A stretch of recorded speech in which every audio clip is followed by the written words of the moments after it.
depois de ter confessado a Cristo. Nós devemos examinar constantemente o nosso coração e mente para ver se de fato somos transformados por meio dos frutos que a nossa vida tem produzido, para que não nos vejamos enganados naquele grande dia. Enganados debaixo de uma religião, debaixo de um falso credo, mesmo que a nossa teologia seja correta, se a nossa espiritualidade não for viva, toda a nossa teologia será em vão.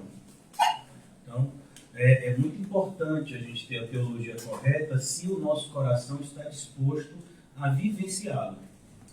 Mas ter a teologia correta, só por ter a teologia correta, é algo que só aumentará a nossa condenação. Pois aquele que mais é dado, mais lhe será exigido. Assim como foi para com o povo judeu. O povo judeu ele era mais cobrado do que os demais, porque eles receberam a aliança, eles receberam as leis, eles tinham os profetas, e ainda assim eles não se arrependeram. Por conta disso, o juízo de Deus recaiu sobre eles. E tudo isso é um tipo, é um exemplo para nós enquanto cristãos. Então hoje eu gostaria de trabalhar com vocês, todos nós aqui. Nós vamos estudar um pouco a respeito da Páscoa. Eu não vou falar mais pormenorizadamente do texto em si, de Lucas, porque eu quero trabalhar com vocês o texto que de fato instituiu a Páscoa, que está em Êxodo capítulo 12. Nós estamos separados do período que a nossa civilização celebra a Páscoa, civilização ocidental, né? Que é normalmente o período de abril. Mas, como cristão, é preciso que nós entendamos qual é o real significado da Páscoa, qual é o nosso propósito. Sempre se volta esse tipo de discussão quando estamos no período de março, abril, nós vemos aquela, eu compro ovo de Páscoa, compro ovo de Páscoa, pastor, deixa meu filho se vestir de coelhinho ou de coelhinho, eu não deixo. Sempre aquelas discussões inúteis, que são o fruto de alguém que não tem um coração convicto em relação à sua fé. Quando você tem uma fé convicta, essas dúvidas somem. Essas dúvidas só vão aparecer quando o seu emocional fala mais alto que o seu espiritual. Então é preciso que nós entendamos o significado da Páscoa, a Páscoa que Jesus celebrou, que está escrita aqui em Lucas 22, para que depois a gente entenda o cumprimento dessa Páscoa na pessoa de Cristo.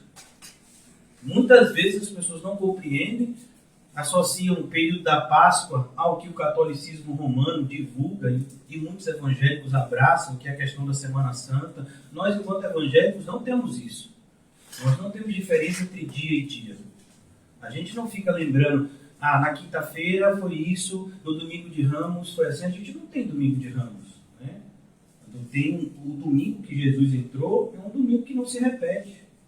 E esse domingo nem deve ser lembrado. O memorial da Páscoa é o que Jesus institui, que nós chamamos de Santa Ceia. E que fazemos isso nos lembrando não do cordeiro que foi morto no Egito e que passou-se o sangue no umbral da porta, mas do cumprimento dessa tipologia que é Cristo se oferecendo por nós. Cristo é o nosso cordeiro pascual. Mas a gente só vai conseguir isso se a gente entender o que aconteceu lá no Egito.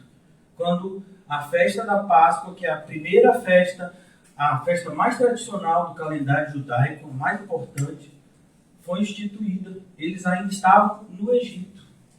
Eles nem haviam ainda atravessado o Mar Vermelho. Eles não tinham sequer ainda tomado posse da terra prometida, até porque todos vocês sabem que desse pessoal que celebrou a Páscoa, quantos entraram na terra prometida? 2. Olha que coisa assustadora, irmãos. Alguns estudiosos dizem que eram cerca de 2 milhões de pessoas que saíram no êxodo do Egito. Quantos é que chegam na terra prometida? 2. Por quê? Falta de fé. Então, eu entrei na igreja, eu sou evangélico, eu celebro a Santa Ceia, eu sou dizimista, eu sou assim, eu faço o que está escrito na Bíblia. Sim, e a sua fé? A sua prática de fé diária, como anda? Porque é isso que está lá contabilizado nos livros sagrados, que serão abertos naquele grande dia do juízo. Lá em Apocalipse a gente já viu.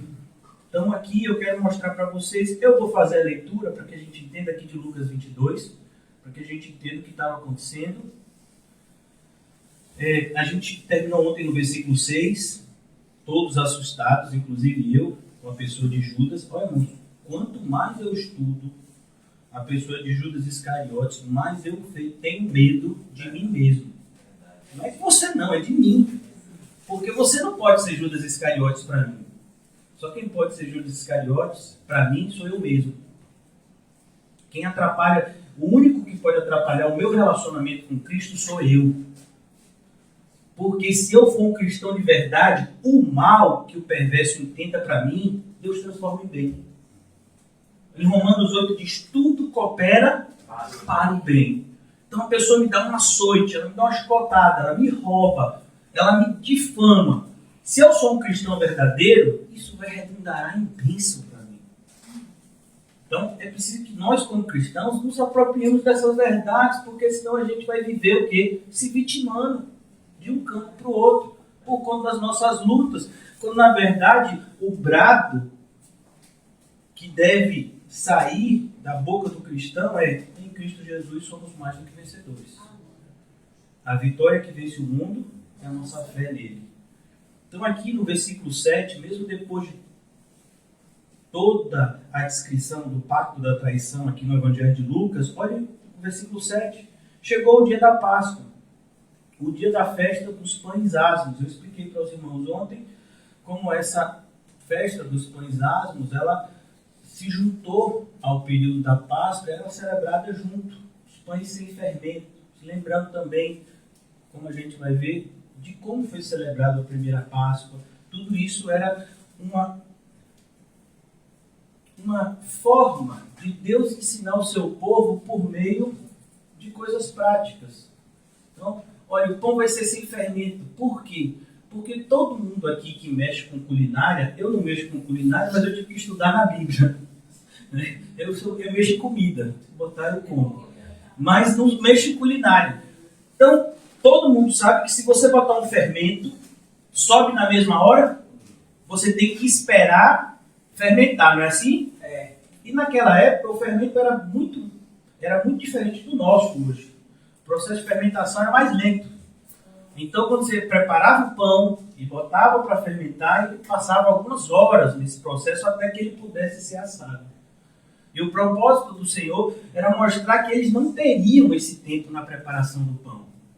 Que eles deveriam comer o pão mesmo sem fermentar, porque eles tinham que sair rápido do Egito, como a gente vai ver. Por isso que esse estudo de hoje, para que eu e você possamos aprender como tudo na Bíblia é muito perfeito, irmãos. Mais você estudar a Bíblia, mais apaixonado você vai ser por ela. Nós estudamos aqui no capítulo 21 o sermão escatológico de Jesus, não é isso? Jesus apontando para o fim do fim. E quando a gente vai lá para Êxodo, daqui a pouco, se Deus permitir, você vai ver que a Páscoa ela é instituída justamente antes da 10ª praga. Qual é a 10ª praga? A morte dos primogênitos. Olhe, juízo. Todo aquele que não tiver aliança com Deus será morto. Então, isso mostrando para quê? Para Cristo. Quem não ama o Senhor Jesus seja anátema. Palavras do apóstolo Paulo em 1 Coríntios 16, se não me engano. Então, é preciso que a gente entenda tudo que aconteceu. Por que eu estou falando isso? Porque a semelhança dos judeus na época de Jesus, que sabiam de tudo isso que eu estou falando para vocês, mais até do que a gente, em relação à Páscoa, que eles celebravam, eles estavam diante do Cordeiro Pascual e não o viram, não o reconheceram. Quantos evangélicos estão dentro de igrejas evangélicas e nunca se encontraram com Cristo? Nunca tiveram um relacionamento com o seu Salvador. Eles são apenas cumpridores de rituais místicos que não têm significado real na vida deles. Isso é assustador. Então, mesmo que aconteceu com aquele povo na época de Jesus. Por que você acha que eles, domingo, recebem Jesus com toda honraria e na sexta-feira crucificam? Como é que é isso? Mas era o mesmo povo. Eles tinham ido para Jerusalém celebrar a mesma Páscoa. Eles não tinham recebido Jesus usando nas alturas, agora prefere Barrabás. É assustador, irmão. Ele é recebido com toda honraria e depois botam na frente dele um assassino e diz, não, Jesus tem que morrer crucificado. Como que pode esse povo ser assim? Por isso que nós evangélicos temos que acordar. Porque a nossa tendência de nos inclinarmos a uma prática judaica da fé cristã é muito grande. Por isso, cuidado. Versículo 7 de Lucas 22. Chegou o dia da festa dos pães asmos, em que importava comemorar a Páscoa. A gente vai ver, inclusive, os detalhes. Esse cordeiro tinha que ter 1 ano. Esse cordeiro tinha que ser sem mancha. Podia ser um cordeiro ou um cabritinho. Esse cordeiro, ele tinha que ser comido de uma forma, ele tinha que ser comido integralmente, ou seja, não podia se guardar nada para depois. Se não fosse comido, deveria ser queimado o holocausto como holocausto. Então, tudo isso apontava para o sacrifício vicário de Cristo, que foi feito de uma vez por todas. O sacrifício de Cristo não tem necessidade de repetição, porque ele é perfeito. Na cruz ele disse a famosa frase que nós nos apegamos, está consumado. Então aqui, versículo 8, Jesus, pois, enviou Pedro e João, dizendo, ide preparar a Páscoa, ide preparar-nos a Páscoa. Olha que coisa maravilhosa, os sinóticos, né? Como vocês já sabem, Mateus, Marcos e Lucas, sinóticos porque eles devem ser vistos conjuntamente, essa é a ideia de sinótico. E o único evangelista que fala dos 2 apóstolos que vão preparar a Páscoa é Lucas. Nos outros 2 evangelhos, Mateus e Marcos, você vai ver que Jesus enviou discípulos, os seus discípulos, para preparar a Páscoa. A gente não sabia quem eram esses 2. Aqui, Lucas diz o nome. Foi Pedro e João, eram os mais próximos de Jesus. Quando você delega uma missão de confiança, você faz isso para quem? Para aquele que é mais próximo ou para aquele que está mais distante de você? Pedro e João, dizendo, ide preparar-nos a Páscoa para que comamos. E eu quero parar aqui porque a gente tem que entender que Páscoa é essa. Porque às vezes tem evangélicos que vão ler esse texto e vão pensar que a Páscoa é a crucificação de Jesus. Mas ele tinha sido crucificado ainda. Então que Páscoa foi essa que Jesus celebrou? Que Páscoa foi essa que Jesus celebrou com os seus discípulos? E nessa Páscoa é que ele institui a nossa ceia. Essa é a última vez que eu vou ceiar com vocês, até que a gente possa ceiar no céu. E aí, vocês vão sempre ceiar em meu nome, até que eu volte. É aqui que ele vai instituir isso. Mas ele faz isso durante a celebração da Páscoa dos judeus. Por isso que é importante a gente entender o que está acontecendo aqui, para que quando a gente chegar adiante, que a gente começar a ver, ainda nesse capítulo 22, a traição de Judas, a maneira como estão tratando Cristo, como ele vai ser crucificado, tudo o que vai acontecer, mostra o cumprimento daquilo que nós estudamos no Antigo Testamento. Por isso que quando o precursor de Jesus o viu pela primeira vez como Cristo, por que pela primeira vez? Porque eles eram primos. Então eu não sei se eles se conheceram antes. Não posso dizer nem que sim, nem que não. O que eu sei é que as mães se conheciam muito bem. Aqui em Lucas a gente já viu isso. Maria e Isabel eram tão próximas que quando o anjo avisou para Maria que ela ficaria grávida, disse também que tinha outra que estava grávida, mas estava meio que escondida, porque ela era idosa, não queria que ninguém soubesse. Então, sua prima está grávida lá. Aí Maria vai visitar Isabel. Todo mundo já sabe dessa história.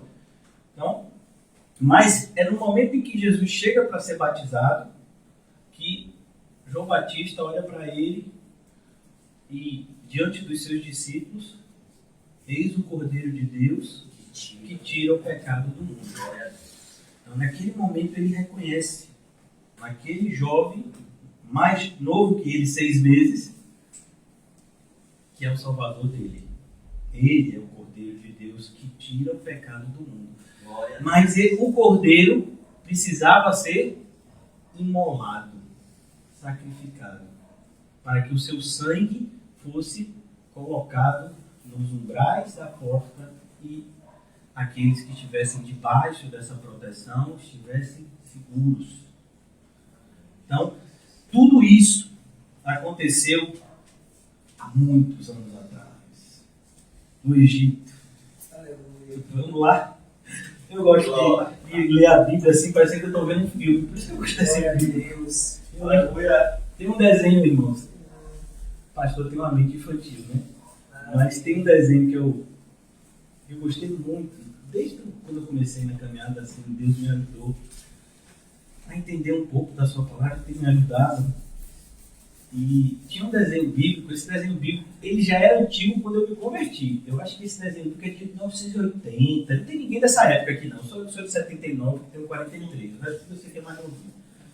Era um desenho bíblico, que a história é um grupo de crianças, adolescentes, que eles entram na máquina do tempo. E aí cada episódio eles estão em uma passagem da Bíblia muito legal. Eu me sinto como aquele grupo toda vez que eu leio a Bíblia. E aqui no capítulo 12 de Êxodo, como eu disse a vocês, todo mundo já abriu. Êxodo fica no Novo ou no Antigo Testamento? No Antigo. Estelinha que botou óculos hoje.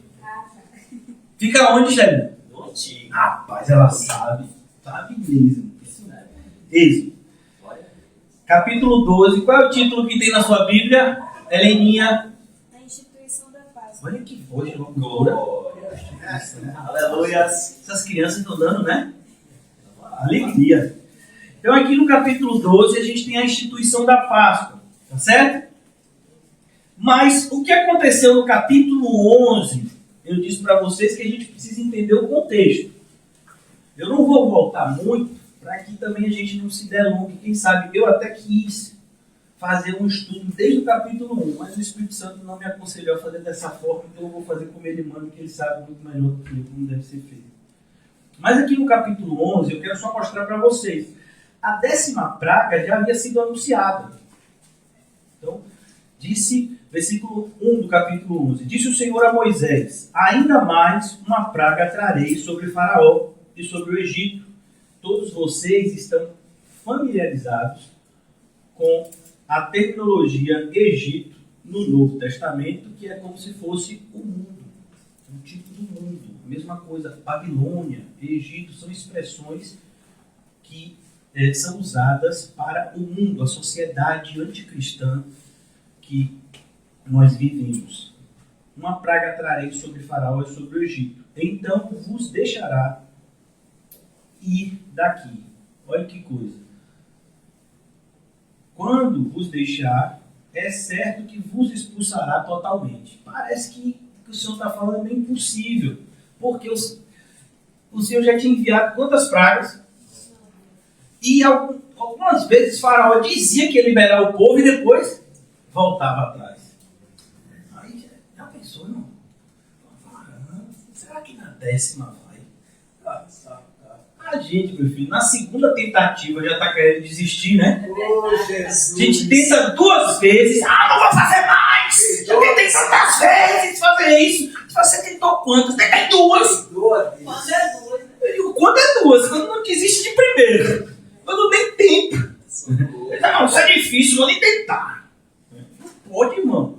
Cristão é aquele que persevera até o fim.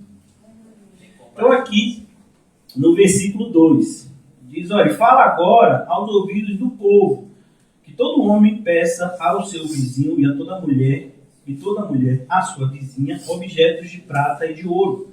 E o Senhor fez que o seu povo encontrasse favor da parte dos egípcios. Olha, quando Deus quer, até o ímpio ajuda a igreja. Isso é vergonha. Isso é vergonha para os cristãos, que têm o privilégio de ajudar e muitas vezes a avareza não deixa. Aí Deus faz com que os ímpios ajudem para constranger. E o Senhor fez isso. Moisés era muito famoso na terra do Egito. Todo mundo sabia. Moisés era quem? Criado como filho da filha de Faraó, que rejeitou esse título para sofrer afrontas e perseguições junto com o povo de Deus. Imagine o testemunho dele no Egito. Moisés era muito famoso na terra do Egito aos olhos dos oficiais de Faraó e aos olhos do povo, porque eles sabiam que era por meio de Moisés que Deus falava e agia. Então aquele povo começou a respeitar. Por isso, irmãos, que se você for um cristão verdadeiro, as pessoas podem até não gostar de você, mas até os que não gostam de você te respeitam. Por quê? Porque você é um cristão verdadeiro. É como a história de um pastor diante de um defensor do ateísmo na Inglaterra.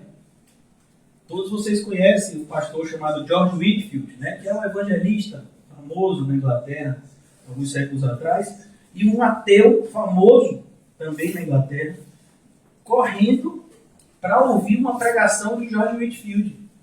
George Whitefield pregava, muitas pessoas tinham interesse de ver a pregação dele, as igrejas não abarcavam mais, ele pregava ao ar livre. E esse ateu correndo, tinha uma pessoa que era cristã, olhou para o ateu e disse: você vai ver a pregação de George Whitefield, mas você é ateu, você não acredita em Deus. Ele disse: mas ele acredita e eu quero ouvir o que ele tem a dizer. Já imaginou isso, irmão? Ele acredita e eu quero ouvir o que ele tem a dizer. Glória a Deus. Eu vi uma entrevista uma vez de uma dessas atrizes da Globo, que, como a maioria dos atores e atrizes, dizem que não acreditam em Deus ou são vinculados a religiões ocultistas. Mas essa atriz dizia que não acreditava em Deus, né? E aí o apresentador, que provavelmente também não acreditava em Deus, fez uma pergunta para ela, até em tom de deboche. Disse assim: mas vem cá, você disse que não acredita em Deus, né? Ela disse: não acredito em Deus, eu sou pessoa racionalista. Mas assim, se você estiver num avião a 10 mil metros de altura e o piloto disser que as turbinas falharam e se prepare para a queda, você faz o quê? Eu chamo por Deus. Eu digo, o repórter falou: mas você disse que não acredita em Deus, mas vai que ele existe. Olha o ateu, irmão. E no fundo, toda criatura sabe que Deus existe. Por mais que a gente tente fugir dessa realidade, e a gente muitas vezes tenta fugir dessa realidade porque a gente sabe o quanto devedores nós somos diante desse Deus tão bondoso que nos dá tudo. Então aqui, Moisés, o próprio povo, que a gente vai ver que depois vai querer matar ele, respeitava ele pelo seu testemunho. Por isso que quando o apóstolo Paulo escreve a Timóteo, ele diz: toma conta de ti mesmo, e depois ele fala da doutrina. Não é a doutrina primeiro, é o seu testemunho, como é. Porque senão sua doutrina é fraudulenta, é vazia, é uma hipocrisia. Então, o testemunho cristão, ele é aquilo que de fato evidencia se aquilo que professamos é verdadeiro ou falso. Versículo 4, Moisés disse: assim diz o Senhor. Tão bonito, né? Assim diz o Senhor: cerca da meia-noite passarei pelo meio do Egito, e todo primogênito da terra do Egito morrerá, desde o primogênito de Faraó, que se assenta no seu trono, até o primogênito da serva que está junto a Mó. Olha que coisa, o juízo de Deus não faz separação de rico e pobre. O juízo de Deus não faz separação de etnia. O juízo de Deus, a separação é aqueles que têm aliança com ele e aqueles que não têm. E ele continua: e todo primogênito dos animais, até os bichinhos vão morrer. Olha.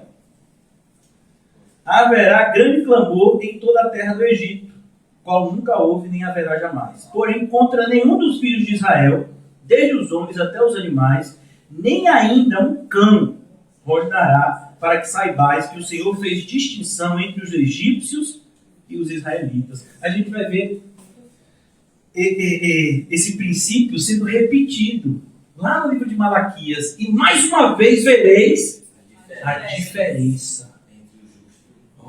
Eu vou mostrar de novo. Mostrando como Deus fez isso, faz e fará sempre essa distinção.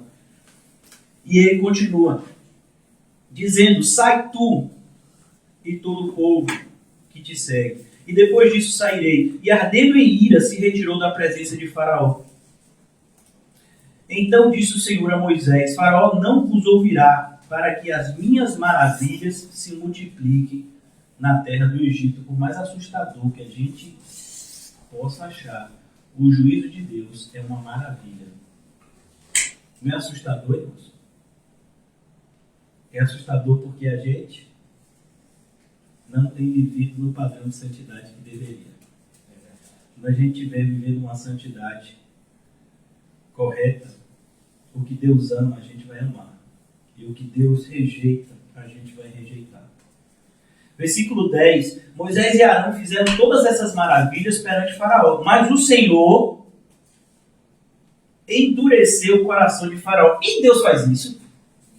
Cadê o negócio do livre-arbítrio? Não pode, não. Aqui está, eu vou arriscar na minha Bíblia. Eu não aceito. Deus não endurece o coração de ninguém. Deus deu livre-arbítrio. Irmãos, se você ler de Gênesis a Apocalipse, essa expressão nunca foi escrita na Bíblia. Por quê? Porque ela não existe. Essa expressão foi criada por teólogos que queriam justamente contrariar os escritos sagrados, querendo de alguma forma trazer mérito para o homem diante da salvação, diante dos seus feitos. O homem sempre tentou isso desde lá de Gênesis, quando os homens tentam construir uma torre tão alta que chega até o céu, a Torre de Babel. Qual é o propósito daqueles homens guiados por um tipo de anticristo, Nimrod? Qual é? Chegar até os céus e fazer o nome deles grande. Por quê? Porque grande somente o nome do Senhor. Então essa rivalidade do homem para com Deus sempre existiu. Como foi que Satanás enganou a Eva? Sereis como Deus. Ninguém é como Deus. Mas foi assim que Satanás tentou a Eva e ela acreditou. Então é preciso que a gente tome muito cuidado, porque existe uma argumentação muito bonita dos teólogos no sentido de defender essa postura de que o homem é responsável pela sua própria salvação, o homem merece determinadas benesses de Deus, porque se ele for muito correto, Deus está em débito com ele. Deus nunca está em débito com a gente. Porque até o bem que a gente faz, a gente só faz por causa de Deus. Se Deus não nos encher do seu espírito, a gente não faz nada para a glória dele. De maneira que se você fizer tudo certinho, o que está escrito em Lucas? Bate no seu peito e diz: sou um servo inútil, só fiz aquilo que fui mandado fazer. Não tem glória para o homem. A Bíblia diz: toda a honra e toda a glória seja dada ao Senhor. Toda. Não é assim, quase toda para o Senhor e um pouquinho de nada para o homem. Não, o homem não tem glória. Nunca terá a parte do Senhor. Nosso grande privilégio é usufruir dessa glória. Então aqui no capítulo 12, ainda concluindo no capítulo 11, diz: o Senhor endureceu o coração de Faraó. Perceba que esse texto ele vai ser repetido lá em Romanos. Quando Paulo diz: o Senhor endurece e amolece o coração de quem quiser. Faraó é um tipo do mundo. Que a gente prega o Evangelho, a gente mostra o Evangelho, a gente vê pessoas sofrendo. A gente sabe que Jesus pode ajudar aquelas pessoas no sofrimento delas, mas aquelas pessoas ainda assim rejeitam o convite da graça. Então, há uma soberania da parte de Deus, mas a responsabilidade do homem continua a existir. E não há nenhum conflito entre essas duas realidades.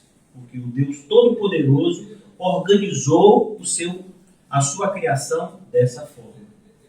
Fazendo criaturas, os seres humanos, responsáveis pelas suas próprias escolhas, mas ele continua sendo soberano no processo de salvação. Não permitiu que saíssem da sua terra os filhos de Israel, Faraó não permitiu, mesmo diante de tudo que Deus já havia feito. A gente está aqui na 10ª praga. E Faraó não permitiu. Versículo 1 do capítulo 12. Tudo isso foi uma introdução. Disse o Senhor a Moisés e a Arão na terra do Egito.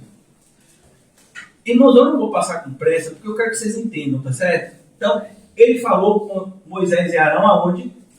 Na terra do Egito. E a terra do Egito é o que a gente já falou? É um tipo do mundo que a gente vive. Então, o Senhor tem falado com a gente no mundo. Justamente para que a gente saia do mundo e corra para os seus braços. E nos levarão para a nossa terra prometida. Que não é uma terra aqui, nesse mundo corrompido, mas é uma terra gloriosa no céu. E a descrição é tão linda. Eu vi a cidade santa descendo do céu, ataviada como uma noiva para o seu noivo. É lá que a gente vai morar. Glória a Deus. Então, não é lindo demais, irmãos? É perfeito. Toda a descrição, exatamente, é perfeito. Toda a descrição da cidade santa, a terra que os cristãos herdaram em Cristo, ela nos deixa maravilhados. Então aqui, ele falou com Moisés e Arão na terra do Egito. Outra coisa que a gente aprende nessa frase, ele falou com todo mundo? Não. Ele falou com todos os homens espirituais? Não, ele escolheu 2 para falar. Perceba, igreja, povo de Deus, tem que ter ordem E decência. decência, senão vira bagunça. A igreja de hoje tem escolhido mais a bagunça do que a ordem e a decência. Por quê? Porque os homens são maus. E muitas vezes entram na igreja, não com interesse de obedecer a Cristo, mas com interesse de usar o nome de Cristo para trazer algum tipo de vantagem pessoal. Que a gente tem assistido tristemente nos nossos dias. Versículo 2. Este mês vos será o principal dos meses. Olha que coisa interessante. Quando Jesus nasceu, o que foi que mudou? O calendário. A gente está em que ano hoje? 2022, depois de Cristo. Perceba que quando ele muda a história, ele muda inclusive o calendário. Aquele povo tinha uma forma de contar os dias. Mas ele agora diz, não, a vida de vocês irá começar do zero. Está apontando para a regeneração do cristão. Como foi o diálogo de Jesus com Nicodemos? Nicodemos já tinha vivido tanto. Ele era um ancião. Ele era um dos principais. E ele disse, Nicodemos, você vai ser feito de novo. Você vai começar e isso vai ser bom. Aleluia. Então, nós que somos pessoas orgulhosas, a gente tem dificuldade com isso. É verdade. Por exemplo, vocês são tentados, né? São provados todos os dias, porque diante de vocês está um pastor que não tem o biotipo de pastor, né? Outro dia me disseram de novo, você tem mais cara de marombeiro do que de pastor. Nossa, Eu vou levar minha mãe no Pilates toda semana, né? Você é personal? Porque eu sou homem de preto. E os personagens eu acho que dão aula de preto. E eu disse, não, eu sou filho. Me confundem também com segurança de meu pai. Sou segurança dele e não sou filho. Porque eles têm uma aparência que não é tão parecida com a minha assim. Então, não tenho esse biotipo. Por quê? Porque Deus é aquele que muda a história. Como é que está escrito em 1 de Coríntios? Eu peguei aqueles que ninguém imaginava que eu pegaria. Oh, glória. Aqueles que o mundo rejeitou. É como se você fosse no supermercado e tem a parte lá daquilo que é descartável. Descartável porque o prazo de validade está perto para vencer, ou não passou pelo índice de qualidade. Então não vai prestar, vai para o lixo.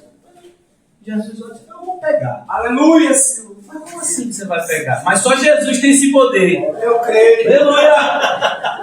Quando o irmão não tem nem dedo, velho, depois comer coisa estragada e dizer, foi o pastor que profetizou, eu não. Porque uma vez já fizeram isso. O macarrão, aqueles macarrão miojo, quiseram doar para a igreja um macarrão que tinha 2 meses de vencido. Você quer matar os irmãos do CAC? Não, mas Deus está no controle, tipo, tá inclusive da minha vida, que eu não vou assim ser irresponsável, ser um ato criminoso. Né? Então, cuidado, para não estar interpretando errado. Mas aqui a ideia desse novo recomeço é muito bonita, irmãos. Porque a ideia é, nós como cristãos, vivendo em uma sociedade anticristã, nós temos muita dificuldade, por incrível que pareça, eu creio que muitos não notaram isso, no calendário. Por exemplo, hoje é dia 31, não é? O que é que se celebra hoje no mundo inteiro? Halloween. Olha que coisa diabólica, foi lá dos Estados Unidos, é dia, mais ou menos dia das bruxas, umas coisas assim que eles celebram. Mas também foi o dia da Reforma Protestante. Martinho Lutero foi o dia que ele pregou as 95 teses na porta da catedral lá na Alemanha. Então, mas nenhuma dessas datas faz parte do meu calendário. O meu calendário, irmãos, é Jesus me salvou ontem, eu vivo para Jesus hoje e vou me encontrar com Ele amanhã. São esses. É isso que tem que estar na nossa mente. Mas é impressionante. Aí tem, não, daqui a segundo dia, você quer da pátria, não vai ter um feriado da República, não é isso mesmo? Eu sabia mais, porque há muito tempo que eu fiz escola, né? Proclamação da República. E aí você tem esses feriados. Daqui a 25 de dezembro é o quê? Natal. Quem disse, irmão? E o mais interessante, 25 de dezembro, um dá presente pro outro, sendo que celebra o aniversário de quem? Aí que coisa maluca. Nossa, Não faz nem sentido do ponto de vista lógico. A palavra Natal significa o quê? Nascimento. Então, é o nascimento de quem que celebrar? Aí, dá presente para você, bonitão. Dá presente para as crianças. Não, irmão. As crianças que me veem ficam tudo junto aqui. Não, meu pai vai me dar presente na Natal. Eu não vou dizer para ele que eu não sou crente ainda não, eu quero meu presente. Não, irmão, nosso calendário foi mudado quando a gente foi regenerado. Quer comais, quer bebais, quer façais qualquer coisa, como regenerado, você faz para a glória de Deus. Então, mudou seu calendário completamente. É isso que a gente aprende aqui na Páscoa. E lá em Jesus é a mesma coisa. Jesus diz, olha, vocês vão começar do zero. É uma nova aliança que eu estou fazendo com vocês. Por isso esse memorial, a gente está lembrando o tempo todo desse sacrifício perfeito na ceia. Para que a gente entenda, nossa vida recomeçou quando Cristo morreu em nosso lugar. Amém. Nós estávamos mortos em nossos delitos e pecados, até que Ele nos regenerou para uma viva esperança no seu nome. Versículo 2. Este mês vos será o principal dos meses, será o primeiro mês do ano. Você sabe qual é o nome desse mês? Nisan. Eu não entendi o significado do meu nome, irmãos, até que eu, por incrível que pareça, até que eu me tornei evangélico, já com 30 anos, poucos anos. Deus é bom. Está na Bíblia. É. E na verdade eu só tenho esse nome por causa do meu avô, que é o pai do meu pai, que tem o nome Nisan, eu sou Nisan Neto. Depois é que eu soube que é o primeiro mês do calendário judaico. Falai a toda a congregação de Israel, dizendo, aos 10 deste mês, cada um tomará para si um cordeiro, segundo a casa dos pais, um cordeiro para cada família, para cada casa. E a ideia aqui do cordeiro, irmãos, que fique bem claro, não é uma salvação por atacado. A ideia aqui do cordeiro é por quê? Porque aquele cordeiro seria comida.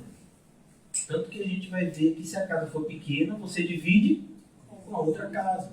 Então aqui é para mostrar como tudo na Bíblia ela nos mostra os dois principais mandamentos. Quais são? Amarás, pois, o Senhor teu Deus de todo o coração, alma, força e entendimento, e ao teu próximo como a ti mesmo. Nisso se resume toda a lei dos profetas. Então, vai matar o cordeiro. E você tem um vizinho e ele é pobre. Você divide com ele. Amém. Sua família é pequena. Você não vai comer aquele cordeiro todo. Você divide com o outro. Olha que coisa, irmãos. E aí você pega 2 Coríntios, olha, separado por milhares de anos desse texto. E Paulo dizendo, para o que colheu muito, não tenha nada sobrando. E o que colheu pouco, não tenha nada faltando. Em tudo haja igualdade. Percebe? Como os princípios de Deus estão em toda a Bíblia. É só a gente olhar da forma certa. Por isso que eu tenho muito medo dos irmãos que leem a Bíblia parecendo que está narrando um jogo de futebol. Então, cuidado. Leia a Bíblia, mas acima de tudo, estude a Bíblia. Porque tem pessoas que dizem que eu já li a Bíblia 10 vezes, mas nunca estudaram um livro. Sabe o que da Bíblia? Nada. Ela sabe a mesma coisa da Bíblia que um papagaio saberia. Ela sabe repetir versículo bíblico, mas o significado não sabe. Não sabe nem o contexto, porque só leu. Com a ideia de, não, todo mundo diz que eu tenho que ler a Bíblia toda uma vez por ano. Ô irmão, quem dera você ler 3 vezes por ano, mas tem que ser pela motivação certa, com o desejo de aprender. Amém. Não com o desejo de mostrar para os outros. Então, cuidado. Falai, versículo 3. Falai. Agora o versículo 4. Mas se a família for pequena para um cordeiro, então convidará o seu vizinho mais próximo, conforme o número das almas, conforme o que cada um puder comer. Ó, você sabe que tem um que come mais que os outros, então pare de preconceito com aquele irmão que come um pouco mais. Nem sempre o que come um pouco mais é glutonaria. Sim. Às vezes é porque o organismo dele precisa de mais alimento. É verdade. Então, cuidado. Mas às vezes é glutonaria. Aí a pessoa tem que se examinar. Né? Mas, por que eu estou falando isso, irmãos? Porque eu fico muito triste. A gente vive numa realidade evangélica tão deturpada que até hoje em dia os evangélicos têm que eles têm que preencher um padrão de beleza do mundo. Então todo mundo tem que ser magrinho, todo mundo tem que ter um cabelo X, todo mundo tem que ter... Não, irmão, não tem isso não. Spurgeon era crente, não tenho dúvida. Mas o bicho era gordinho. Né? E ele tinha problemas que inclusive faziam com que ele inchasse. Os problemas de saúde dele faziam com que ele inchasse. Ele tinha uma doença chamada gota. Né? E incha os pés, e dá muita dor nas articulações. Agora, se ele comia um pouco a mais, irmão, aí é com você e ele lá no céu. Né? Se é que você vai para o céu, porque eu creio que ele está lá. Oh, Deus. Então, tome cuidado, porque às vezes a gente vê uma pessoa que está um pouco acima do peso e diz que aquele não é crente. E vê uma pessoa que só porque está no peso... Não, aquele dali é crente. Oh, será que é isso? Misericórdia. Não é assim. Né? Cuidado. Porque o padrão é muito assustador hoje em dia. O padrão que a sociedade quer impor na gente. A gente não é obrigado a preencher isso. A gente já foi livre disso. Então, nossos padrões são santos. Então a gente não precisa preencher o pré-requisito de beleza da sociedade. Então, cuidado com isso. Mas ter uma alimentação saudável é bíblico? Com certeza. Mas tudo com ordem e decência. Tudo com domínio próprio. Então, cuidado.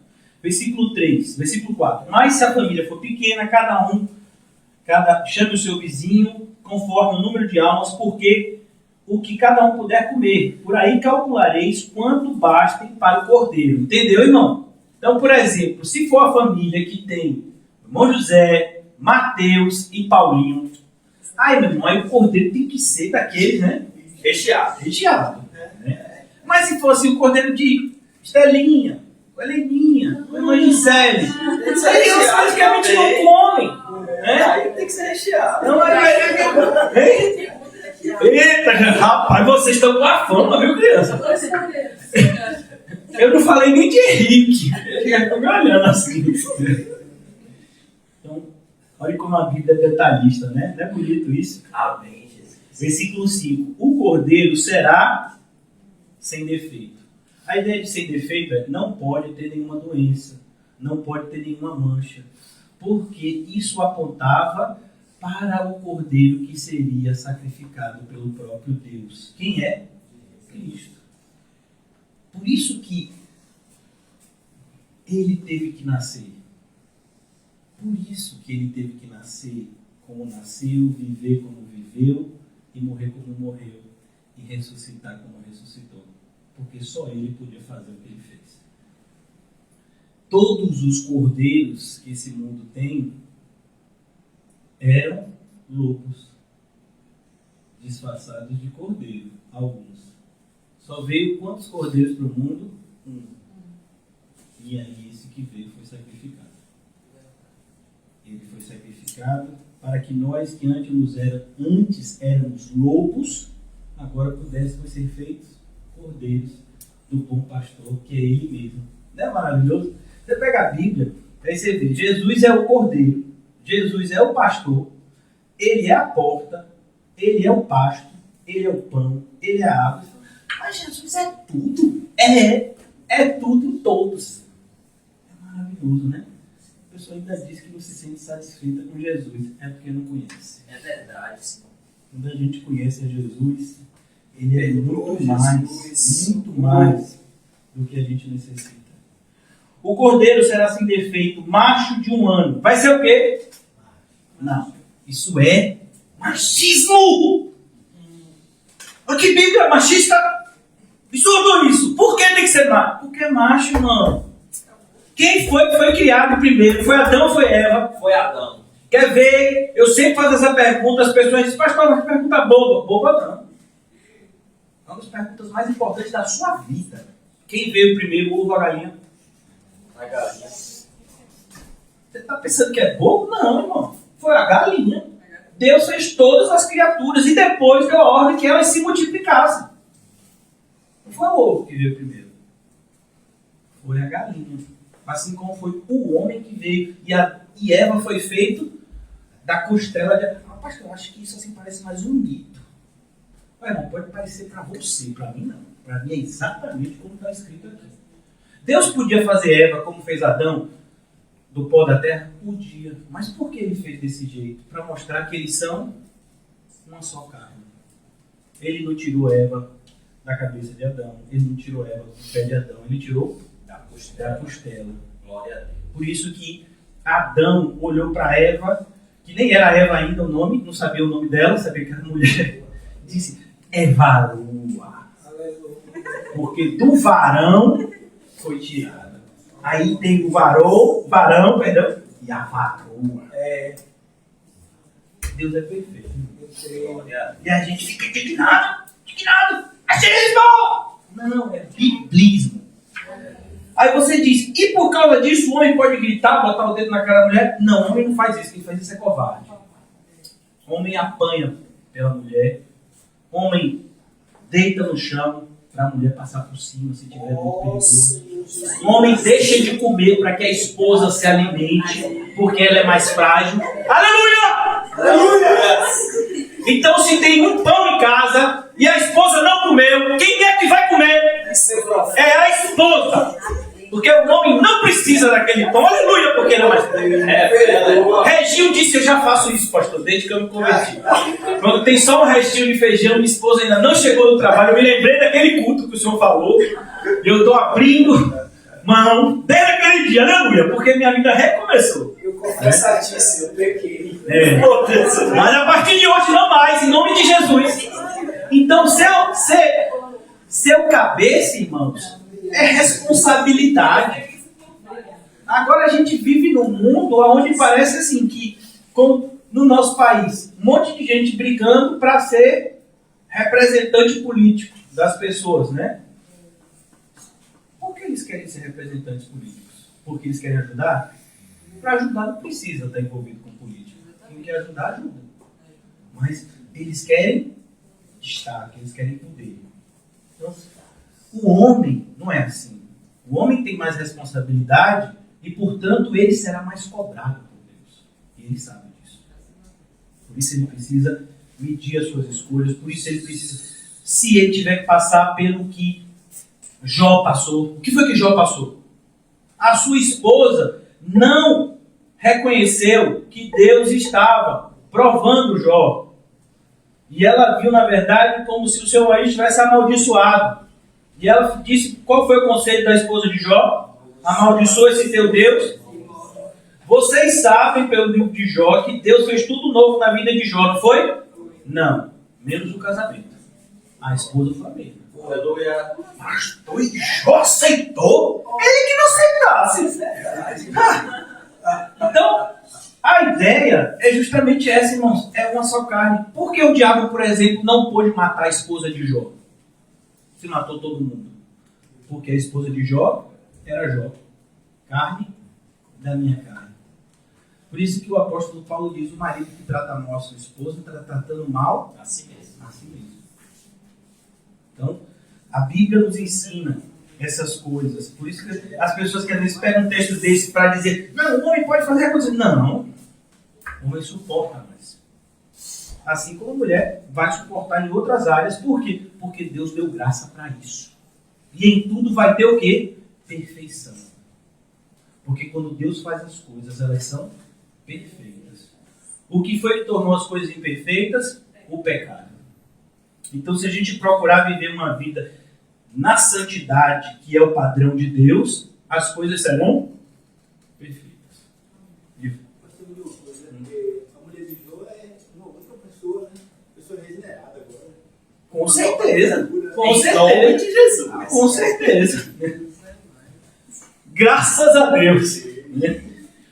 Mas, ainda que ela não tivesse sido, Jó teria que aceitá-la. Mas Deus não faz nada pela metade. A gente sabe que, assim como os amigos de Jó também precisaram se arrepender do que disseram para ele, com certeza a sua esposa também. Né? Então, quem estudou o livro de Jó, como quem fez doutorado no livro de Jó, sabe disso. Todos os amigos de Jó, que eram pessoas até que sábias, eles erraram com Jó. Seus conselhos. E depois eles tiveram que ir lá fazer o quê? Reconhecer o erro, dando presentes a Jó, para que Jó intercedesse por ele. Então, Deus não faz nada pela metade. Versículo 4, versículo 5. O cordeiro será sem defeito, macho de um ano, podereis tomar um cordeiro e um cabrito, e o guardareis até o 14º dia deste mês. Percebeu? E como tudo é detalhado, irmãos. Por que isso é tão importante? Porque se Deus deixar uma brechinha, a gente escolhe o que é errado. Se Deus não disser, é assim, é assim, é assim. Se disser assim, não, isso aqui você pode fazer como você achar melhor. Ih, rapaz, vai ser uma lambança. É como você chegar para uma criança e disser, ó, aqui são os ingredientes do brigadeiro, pode fazer. Perceba que, provavelmente, o brigadeiro vai estar espalhado por toda a cozinha. Porque ela não sabe que a limpeza faz parte. Então, nós como cristãos, se o Senhor dissesse só assim, olha, vocês vão celebrar a ceia, e não dissesse como, já pensou? Cada um faz na ceia do jeito que quer? Um exemplo disso é o livro de Juízes. Quando o povo se esquece da lei de Deus, e aí começa a viver desordenadamente. E por quê? Porque eles viviam como se não tivessem um rei. Mas eles tinham um rei. Eles tinham um rei que era Deus. Que era rei perfeito, sem a imperfeição dos reis terrenos. Mas eles não reconheceram o governo de Deus e pediram um governo humano. E Deus enviou Saul. Então é preciso que a gente tenha cuidado, irmãos, para fazer tudo conforme Deus falou. Porque é assim que as coisas são boas, perfeitas e agradáveis. Longe disso é só confusão. Versículo 6. Guardareis até o 14º dia. Ah, mas e se eu quiser matar no 13º? E se eu só quiser matar no 15º? Irmãos, quem foi que te deu essa autonomia? Quem foi que te deu esse poder? É como, por isso que a gente pega o Novo Testamento e diz, eu separei pastores e mestres. Ah, não, mas eu acredito que Deus também tem pastores. Mas quem disse que você tem liberdade para isso? Você pode até dizer, eu acredito em pastoras e não sigo a Bíblia. Aí tudo bem. O que você não pode dizer, eu acredito em pastoras e eu sigo a Bíblia, porque aí você está errado. Porque o Senhor instituiu que esse ofício deveria ser preenchido por homens. E quando eu falo homens, é homens. Homens de verdade. Então, cuidado. Porque o que Deus fala tem que ser feito exatamente. Isso é tão sério que os dois, se a gente que vive numa sociedade que tem uma expressão chamada costa quente, não é isso? Quem é o costa quente? É aquele que tem algum parente poderoso. Não é uma expressão da nossa sociedade? É uma pessoa que tem alguém assim que pode defendê-la em um momento, né, de dificuldade. Pense numa pessoa que tinha costa quente. Nadab e Abiú. Você sabe quem é meu pai? Meu pai é Arão, o primeiro sumo sacerdote de Israel. Você sabe quem é meu tio? Meu tio é Moisés. Deus fala com ele face a face. Aí os dois foram trazer para o altar do Senhor fogo estranho. E aí, Deus matou os dois. Instantaneamente, na frente de todo mundo. E ainda mandou avisar o pai, Arão, não chore por eles. Esse é o Deus da Bíblia. Então, se você acha que você tem costa quente, cuidado. Porque pode esquentar demais. É verdade. Né? Melhor você obedecer. Isso é que é o correto.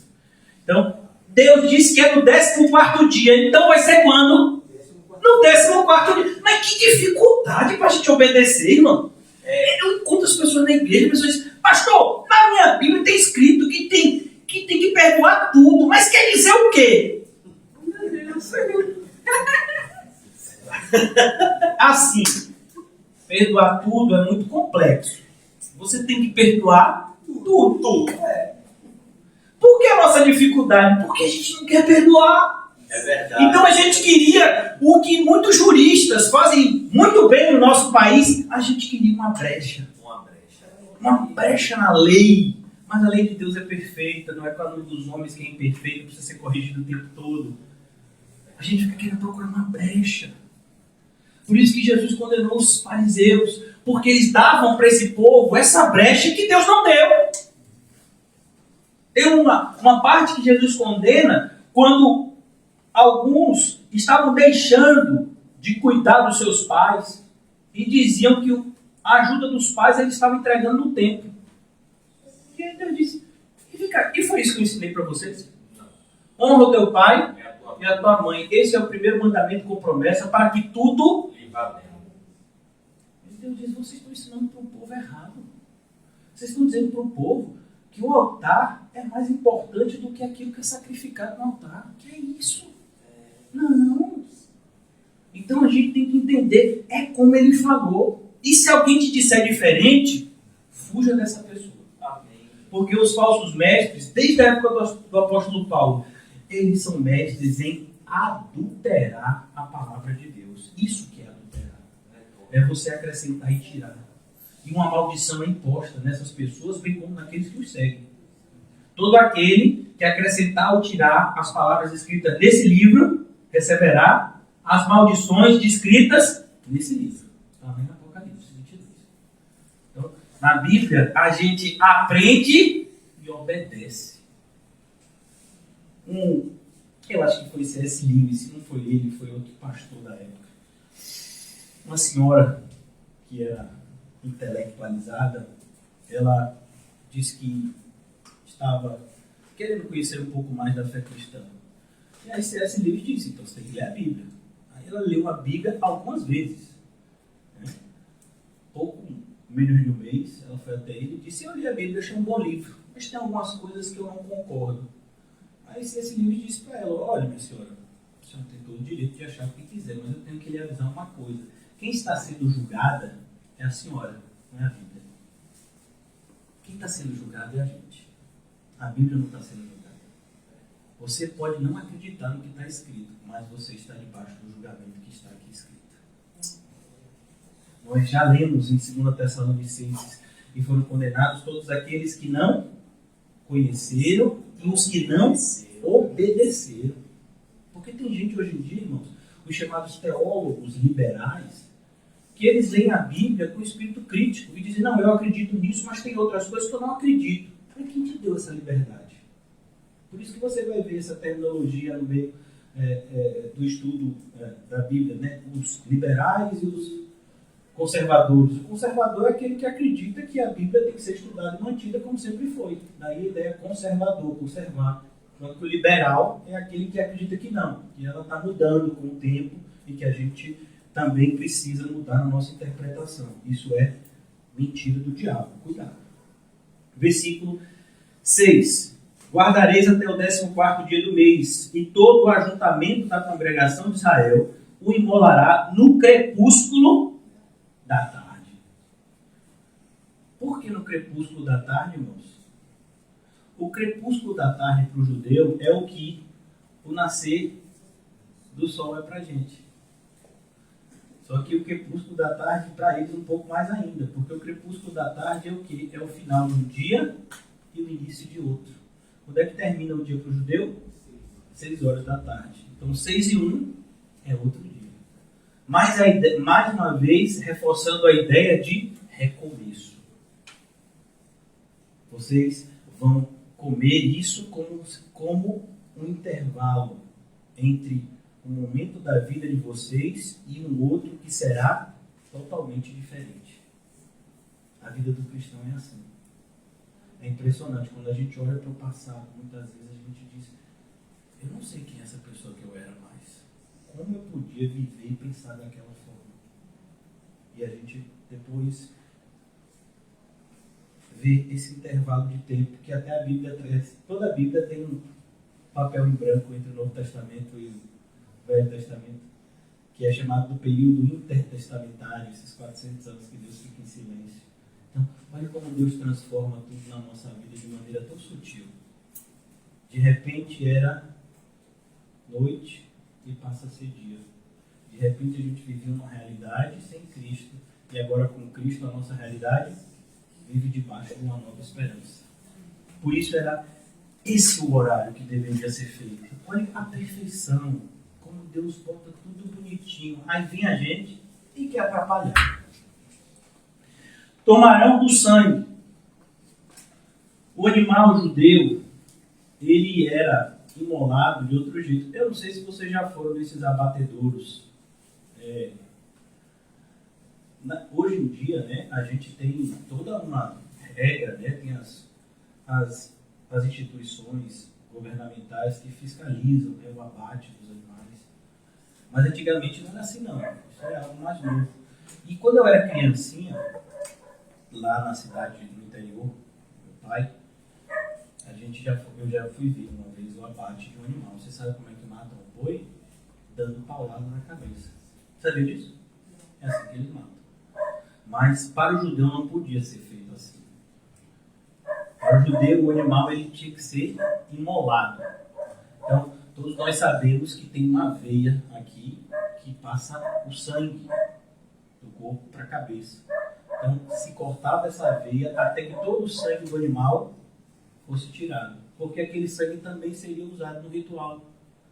E depois, então, a carne já sem sangue é que eles faziam todo o preparo para a ingestão, tanto dos sacrifícios que eram feitos, quanto na ingestão do consumo diário deles. Por isso que eles não comiam carne que eram de outro tipo de uma pessoa que não era judeu, porque eles não sabiam o tipo do abate. Então, o animal, para ser consumido, tinha que ser morto dessa forma. E tudo isso apontava para o sangue. A preciosidade do sangue, do animal, do de Jesus. Por isso que, infelizmente, os testemunhos de Jeová estão muito errados no seu posicionamento. Eles acham que é correto. Eles dizem que o sangue é sagrado, baseado no texto do Antigo Testamento, e de fato o sangue é sagrado. O sangue de Jesus. É no sangue que está a vida. Mas a pessoa recebeu o sangue de outro, ou até recebeu o órgão de outro, isso não tem problema. É até uma prova de amor. Você doar uma parte sua para que outra pessoa possa viver. E aí vem uma pessoa e diz, não recebo nem dou sangue e sou cristão. Não, você não é. O nome disso é ignorância e orgulho. Essas duas coisas combinadas são diabólicas. Sozinhas elas já são diabólicas, mas combinadas são muito pior. Por isso, cuidado. Versículo 7. Tomarão o sangue e porão em ambas as ombreiras da porta. O que é ombreira? Está vendo a parte aí? As quinas, essas partes da porta. Tomarão. E na verga da porta, a parte que segura a porta. Percebeu?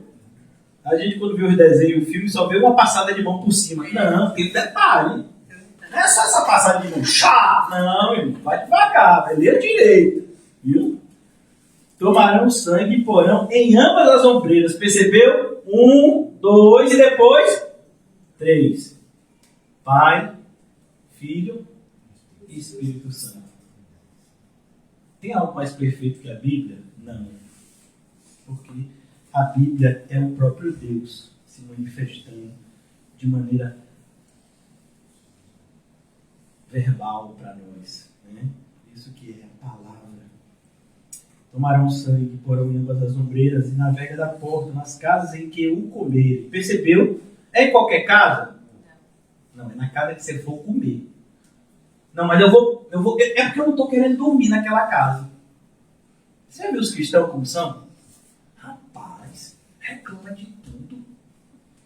Não, eu quero comer aqui. Você já viu? Eu sou da época. Eu sou velho. Eu sou da época que a gente tomava café da manhã na mesa, almoçava na mesa e jantava na mesa. Hoje em dia, meu filho, cada um pega o seu prato, vai pra frente da televisão no seu quarto, vai no computador. Não, meu pai, minha mãe? Não, meu filho. Ah, pra cá comer na mesa hoje não. Já vou. Não precisa mais nem falar. Depois que inventaram esse estímulo tecnológico na nossa carne chamado celular, aí que pronto. Às vezes você tá até na mesa, mas cada um no mundo. Estão tudo na mesa, mas cada um no mundo. Não pode, irmão. O alimento, né? A refeição sempre foi sagrada. É um momento de comunhão com o próximo. Por isso que a nossa Santa Ceia é tão especial. É a comunhão que a gente tem, uma refeição.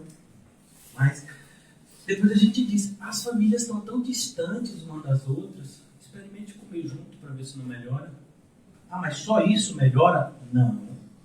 Mas isso vai ser importante, tenha certeza. Então, o pastor é velho, tem algumas coisas a ensinar. Porque a Bíblia ensinou.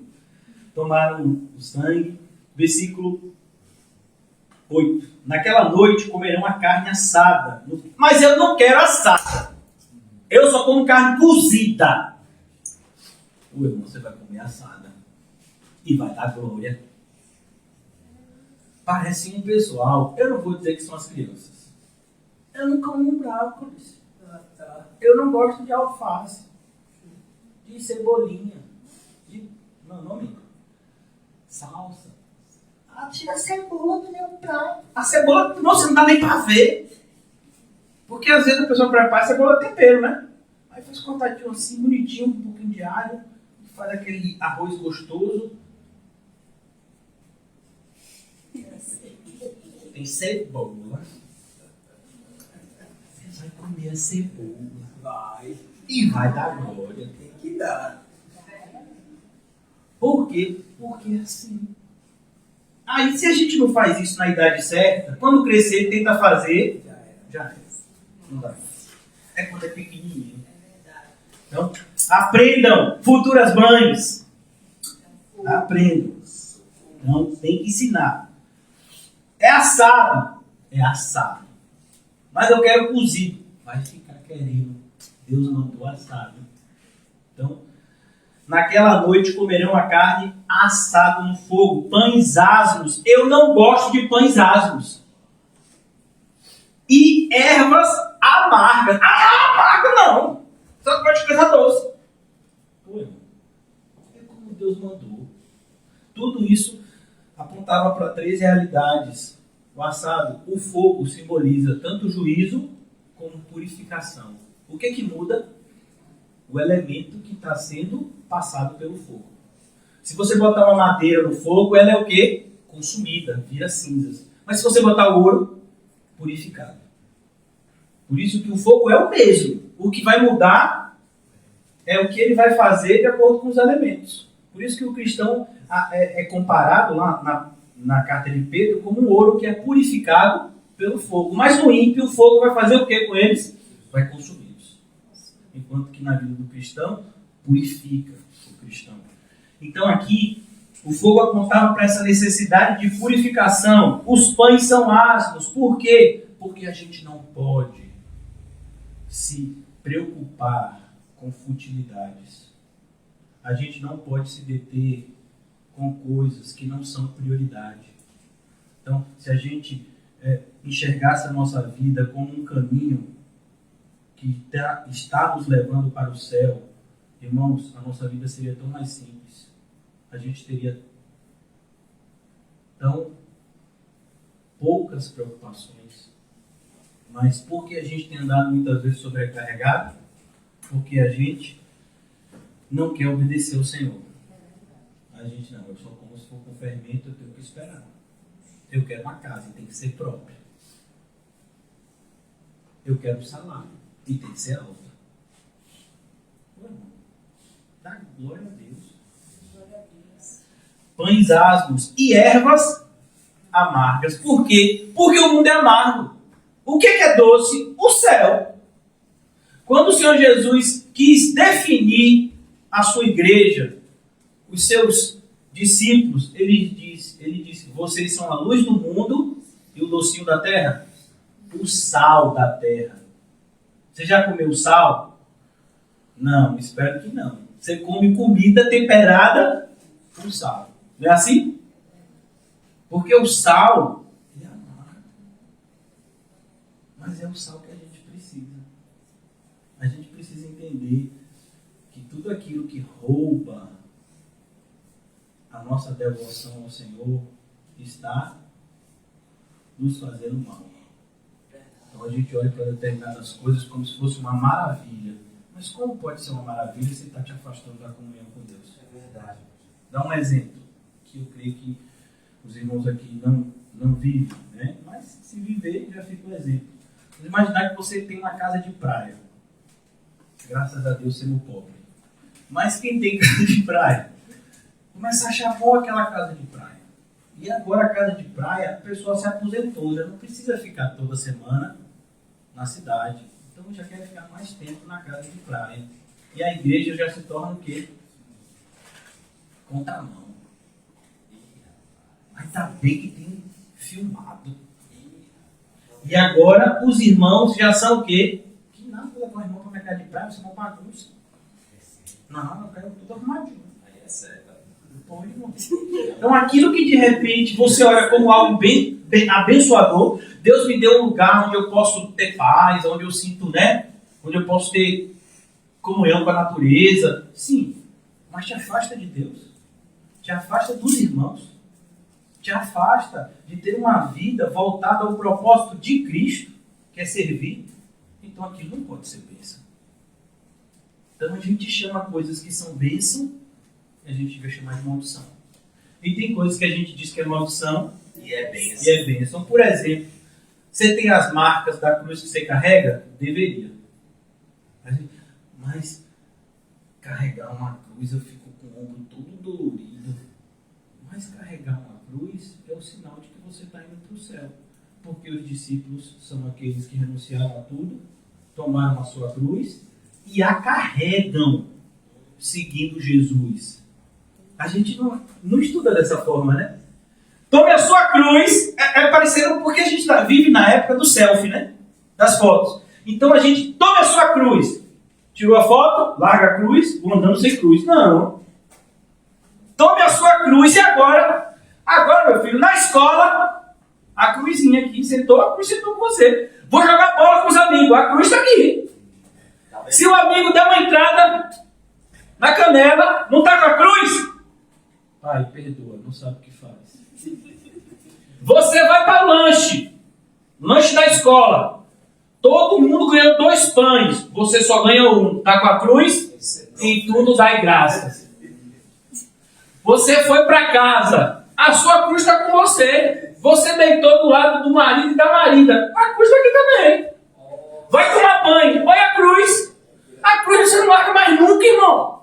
A cruz é até você entrar no céu. O único lugar que você vai segurar a cruz é depois que você entrar no céu. Mas até lá, todo o caminho. E a sua cruz não é sua esposa, o seu marido, o seu emprego. A sua cruz é você.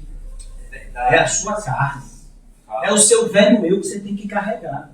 É isso. O quanto você tiver mortificado o seu eu, a sua cruz fica mais tranquila para carregar. Se o seu eu estiver muito alimentado, a cruz fica pesada. Você já viu, irmão? Esse pessoal que tem pet, né?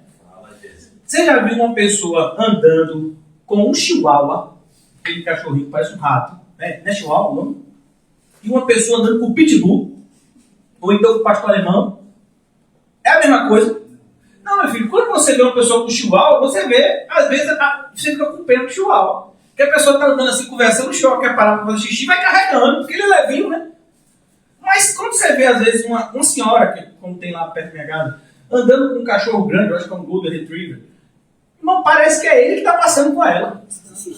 Porque alguém vai puxando assim, a senhora fala, ô fulano, para! Ele não está nem ali, vai andando na frente. Pois é, ali é a sua carne. Se sua carne estiver dominada, sujeitai a sua carne. Subjugai, esmurre o seu próprio corpo, para não ser dominado por ele. Aí é chihuahua. Mas se você estiver alimentando a carne, aí, meu filho, pastor, que dever mudar para segurar essa carne? É, meu filho, está alimentando. De onde o senhor tirou essa ideia maluca, pastor? Só eu que ligava. A carne e o espírito estão lutando. Você está alimentando quem? É Deus, revela Jesus. Então, capítulo 12. Eu já vou concluir, irmãos. Eu não vou conseguir, né? Eu não vou conseguir concluir hoje, se Deus permitir, né? No nosso próximo encontro. Não comereis do animal nada cru. Ó, pessoal que gosta da culinária japonesa, né? Não pode comer cru. Ainda bem que tem os hot roll, hot Philadelphia, temaki hot. Não comereis do animal nada cru, nem cozido em água, porém assado ao fogo, a cabeça, as pernas e a fressura. Perceba cada detalhe, porque isso apontava para o sacrifício perfeito de Cristo. Vocês se lembram como Cristo foi pregado na cruz? Como ovelha muda sendo levada ao matadouro.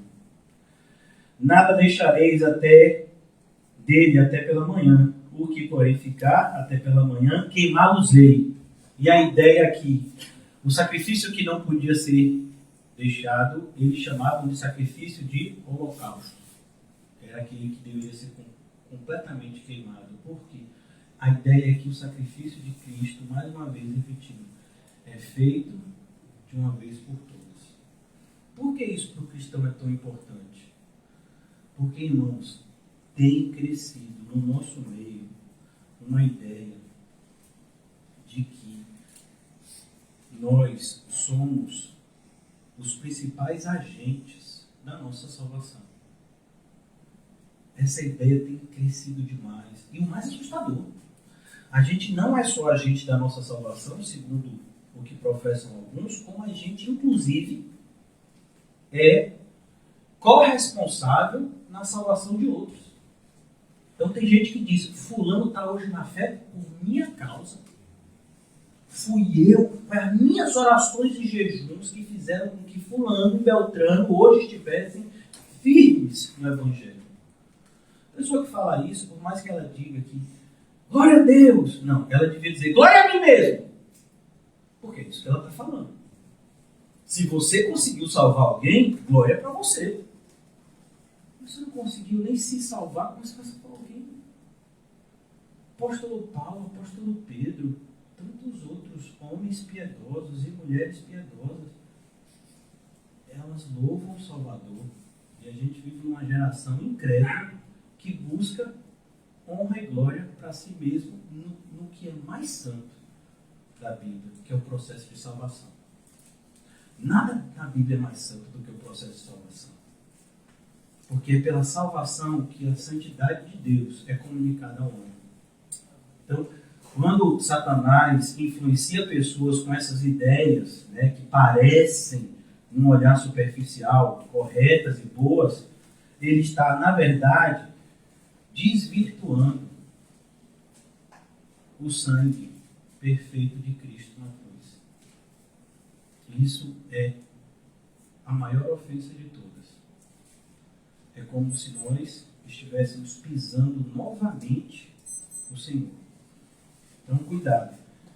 Jesus foi queimado, Jesus foi ofertado, perdão, de uma vez por todas. Ele foi a sua entrega naquela cruz, o seu sofrimento, ele foi perfeito no plano de salvação. Desta maneira o comereis, lobos cingidos, sandálias nos pés e cajado na mão. Comer-los-ei à pressa e à Páscoa. Essa é a Páscoa do Senhor. Comer-los-ei como? À pressa. Alguém se lembra da história da guerra do povo de Deus contra um inimigo? Se eu não me engano, eram os midianitas. O Senhor separou um homem muito corajoso, para não dizer o contrário. O nome desse homem era Gideão. E ele ficou conhecido depois por Jerubaal, ou o inimigo de Baal.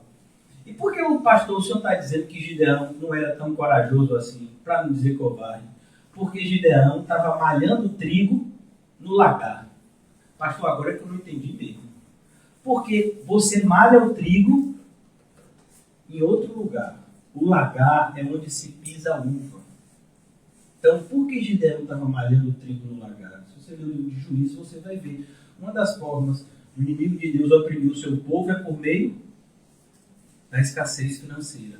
Satanás faz muito isso com os filhos de Deus, debaixo da permissão do Senhor, para que a gente confie mais nele. Então, os midianitas vinham toda vez que estava perto da colheita e queimavam as colheitas do povo de Deus. Gideão, sabendo disso, pegou a porçãozinha dele de trigo e foi para o lagar. Por quê? Porque não era tempo de se pisar uva. Então ele estava querendo se esconder dos midianitas. E foi naquela falta de fé que Deus falou com ele. Gideão! Homem valente! Gideão disse: quem? Porque é valente e eu são coisas que se colocam na mesma frase. Um crente se conhece. E aí o anjo disse: ai, você vai ser o libertador do povo. Quem? Mas eu sou da menor tribo, da menor família, e eu sou o menor da minha família. Gideão era o pobre do pobre do pobre. Pense. E o anjo disse: é por isso. E Gideão parece muito crente, né? Quando Deus diz para a gente: se Deus disser, eis que te digo, vou te dar muito dinheiro, a gente pede testificação? Pede? Mas se Deus disser, eis que te digo, pegue o teu salário do mês e dê para o teu irmão, Senhor, testifica. Senhor, que não seja engano do meu coração. Engano do teu coração. Ajudar o seu irmão. Mas olha como o coração. Mas Deus é misericordioso, irmão. Aí Gideão disse: Senhor, se é isso mesmo, olha, eu vou botar um monte, o que a gente chamaria de algodão, né? Mas é um sopo, parece que a gente chama de algodão, né, galera? Eu vou botar assim, o orvalho de manhã, vai ficar tudo molhado, só ele vai ficar seco. Aí aconteceu. Aí Gideão, pronto, então eu vou fazer. Nada. Olha, Deus, ó, não é que eu sou incrédulo, mas tem que ser tudo com ordem e decência. Olha, na nossa incredulidade. Ele disse: então vai ser assim. Vou botar lá. Então dessa vez vai ficar só o algodão molhado e ao redor tudo seco. Aí Gideão disse: eu me livrei. Aí no outro dia, tá só o algodão molhado e tudo seco. Ele tem que ir. Aí vai Gideão e vai lutar. Chega lá, destrói a estátua de Baal, chamou ele de Jerubaal. O povo então disse: agora ele vai seguir Gideão. Chama os homens de guerra. Quantos tem? 32 mil. Então olha, não é tanta gente para ir contra os midianitas. Os midianitas eram muito mais poderosos. Eles tinham armas mais poderosas. E aí, mas então vai 32 mil. Deus com a gente. E 32 mil? Vamos lá. Gideão, tem muita gente.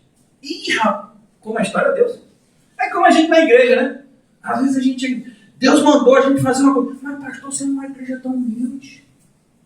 Não é importante na igreja. A gente não tem nem dinheiro para fazer nada. Não pode fazer essas coisas, não é aquela maníaca. Né? Deus mandou, irmão? Faz. Ele garante. Aí sobe numa pedra. Os covardes podem voltar. Mano, olha, eu posso estar com medo de uma coisa. Se alguém disser covarde, eu faço. Porque mexe com hombridade, irmão. Todo mundo que me conhece sabe da história da minha primeira endoscopia. Eu tinha um medo que me pelava em endoscopia. Aí a pessoa assim, uma pessoa muito espiritual, eu conheço, minha esposa, ela disse, esses homens fortes, é tudo frouxo. Ai, amanhã eu vou fazer. E fiz. Pensa que eu fiquei com medo. Foi uma prova de fé ali. Mas eu fiz. E o que Deus usou? A boca. Vai dizer, esse homem forte é tudo frouxo. Eu digo, não sou não. Bote aí que eu faço. Agora imagina, dizer que é covarde. Foram embora quantos? 20 mil. Já pensou? Eu sou covarde mesmo. Tira meu nome da lista. Vai que desaforo. Sobrou 12 mil. Gideão disse, 12 mil. Ele vai perder. Vamos perder lutando. Aí Deus diz o que para Gideão? Diz o que, gente? Tem muita gente. Ô, irmão, Deus tem umas horas que Deus... Ele dá uma mexida no nosso coração, não é não? É como se a gente olhasse para o salário e dissesse, esse salário é luta, mas vai dar. Aí Deus disse, não, mas não é esse salário não. É só metade. Acho que eu faço essas coisas não, que eu fico sem dar. Não fale de salário não. Fala aí pra Gideão. Aí Gideão tá lá 12 mil. Aí Deus manda fazer a prova. Qual era a prova? Beber água. E como era? Porque tem gente que vai beber água e aí esquece do mundo. E enfia a cabeça lá, começa a beber água e parece que não tem nada ao redor. E tem aqueles que são os vigilantes, que bebem água de olho. Pode ser um jacaré do lado de dentro, sei lá. Vai que é a hora da onça beber água, ela pode parecer daqui do lado, eu tô aqui, ó. O que significa isso, irmãos? Não se distrai com as coisas do mundo. Qual foi o aviso do apóstolo Pedro, em 1 Pedro 5,8? Sede sóbrio e vigiai, porque o diabo, que é o vosso adversário, vive ao derredor, bramando como um leão, esperando a quem possa tragar. Por isso que o Senhor manda aí as pressas, irmãos. Por isso que tão poucos que se dizem evangélicos hoje, de fato, seguem a Cristo. Porque eles estão distraídos com as coisas do mundo. E nessa distração já foram reprovados em toda boa obra. Alguém pode fazer a obra de Deus distraído? Não. Muito pelo contrário. Ai daquele que coloca a mão no arado e olha para trás. Não é apto. Percebeu, irmãos? Como a gente tem que seguir o que está escrito aqui? Essa é a Páscoa. Olha o tanto de ensino que a gente tirou desse texto. Glória a Deus. Como é importante estudar a Bíblia. Amém. Então que o Senhor nos ajude a entender o verdadeiro significado da nossa existência aqui. Amém. Você não é obra do acaso. Glória a Deus. Você não está vivendo uma vida por acaso. As pessoas que você conhece não são pessoas aleatórias. Tudo na sua vida tem um significado. E é glorificar a Deus. Amém. Nas nossas amizades, Glória a Deus. nos nossos relacionamentos, até nas pessoas que nos odeiam. São oportunidades que temos de glorificar o nome do Senhor. Glória a Deus. Por quê? Porque o nosso Cordeiro Pascual já foi imolado. Amém. E em Cristo Jesus eu posso todas as coisas porque Ele me fortalece. Amém. Oremos. Amado Deus, maravilhoso Pai, que nos ofertaste o Teu Filho, nosso Senhor e Salvador, por um sacrifício perfeito em nosso lugar. Que possamos viver debaixo, Senhor, dessa maravilhosa alegria. Fomos salvos. E agora tudo faz sentido. Agora todas as coisas cooperam para o bem. Agora nós temos um Pai que é Deus e que cuida de cada segundo da nossa existência. Ó Senhor, que possamos nos maravilhar e com o coração grato glorificar o Teu nome a cada instante. Em nome de Jesus, amém. E graças a Deus. Saúdem-se mutuamente com um cumprimento santo e diga para você mesmo, se você é um filho de Deus, tudo está cooperando por bem